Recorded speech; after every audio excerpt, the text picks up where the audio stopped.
అందరికీ జై భీమ్. నేను Rajesh Mahasena. Welcome to Mahasena media. తెదేపా కేంద్ర కార్యాలయంపై దాడి కేసు 2.5 ఏళ్ల తర్వాత కదిలిన పోలీసులు ఒక్కొక్కడిని బొక్కలేసి భోగి పండుగ చేయాలండి. వాళ్ళని ఆ రోజు ఆ జోగి రమేష్ గారు అండ చూసుకుని ఎవడో ఒక రెడ్డి ఉండేవాడు, మంగళగిరి ఎమ్మెల్యే, అతను కరకట్ట కమలాసన్ అంటారు, అతను రామకృష్ణారెడ్డి, అతనే అండ చూసుకుని, దేవినేని అవినాష్ అండ చూసుకుని, ఎవడైతే దేవాలయం లాంటి తెలుగుదేశం పార్టీ కార్యాలయం మీదకి వచ్చారో అక్కడున్న అధికారుల్ని కర్రలతో విచక్షణారహితంగా కొట్టి, గోడల్ని, ఆ గేట్లని, ఆ వాహనాలతో గుద్దించి, ఎవడైతే ఓవర్ యాక్షన్ చేశాడో ప్రతి ఒక్క నా కొడుకు మీరు ఏ కలుగులో దాక్కున్నా సరే చట్టపరంగా మీ తాట తీయటం ఖాయంరా. ఆ కార్యక్రమాన్ని ముందు తీసుకొస్తున్నారు. అంటే దీని అర్థం ఏంటంటే లోకేష్ గారు రెడ్ బుక్కి పని చెప్పడం మొదలుపెట్టాడు. ఆయన రెడ్ బుక్లో రాసిన పేర్లకి వాళ్ళకి దీపావళి కొంచెం ముందుగానే వస్తుంది. అయితే అనుకుని ఉంటారు మీరు ఆ రోజున, అబ్బాయి ఇంకెప్పటికీ తెలుగుదేశం పార్టీ లేవదు, తెలుగుదేశం పార్టీ ఎప్పటికీ అధికారంలోకి రాదు, జగన్ రెడ్డి గారు ఇన్ని డబ్బులు ప్రభుత్వ ధనాన్ని అప్పులు చేసి ప్రభుత్వ ఆఫీసులను తాకట్లు పెట్టేసి జనాలకి డబ్బులు అలవాటు చేశాడు, లంచాలు ఇచ్చేయడం అలవాటు చేశాడు, కాబట్టి ఎప్పటికీ జగనే ఉంటాడు, వీళ్ళు ఎప్పటికీ గెలవరు కాబట్టి వీళ్ళు ఏం చేసినా పర్లేదు, కొట్టినా తిట్టినా చంపినా దాడి చేసినా పర్లేదని ఆ రోజున అహంకారంతో నా కొడుకు అయితే తెలుగుదేశం పార్టీ ఆఫీస్ మీదకి వచ్చాడో రాసి పెట్టుకుంటారో మీకు బ్యాడ్ టైం స్టార్ట్ అయింది. మీరు లబో దిబోమో అని అరిసినా మిమ్మల్ని కాపాడే నాదుడు ఈ రాష్ట్రంలోనే కాదు, ఈ భారతదేశంలోనే ఉండడం.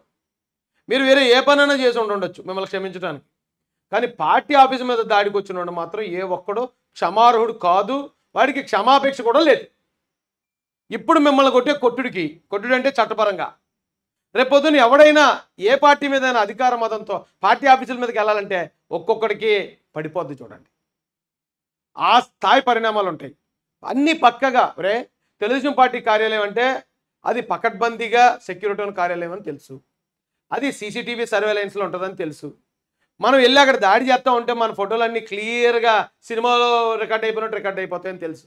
అయినా కానీ ఎంత కొవ్వెక్కి ఒళ్ళు బలిసి ఆ రోజున మీరు పార్టీ ఆఫీస్ మీదకి వచ్చారా?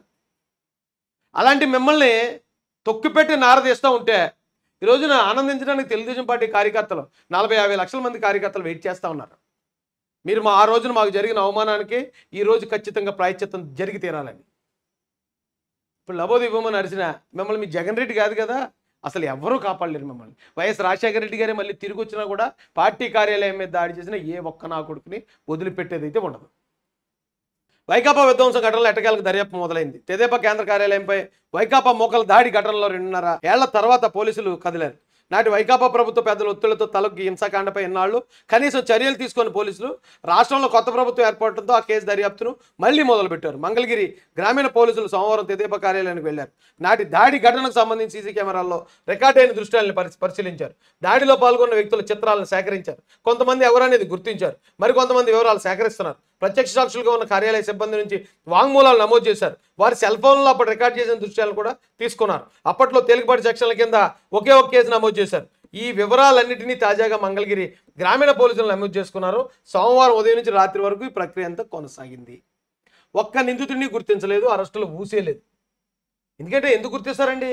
దాడి చేయించింది జగన్ గారు, దాడి చేయించింది వైసీపీ ప్రభుత్వం. ఎవడన్నా అప్పటికప్పుడు వెళ్ళి నేరం చేస్తే వాడిని గుర్తిస్తారు, కానీ వీళ్ళే వెళ్ళి దాడి చేపిస్తే వీళ్ళు ఎందుకు గుర్తిస్తారు? ఇప్పుడు గుర్తిస్తారండి పోలీసులు. తెదేపా నాయకుడు దొరబాబుతో పాటు 3 కార్యాలయ సిబ్బంది తీవ్రంగా గాయపరిచారటండి. డీజీపీ ఆఫీస్ పక్కనే. వాళ్ళందరికీ ఉంటుందండి, వదలకూడదు ఏ ఒక్కడినండి.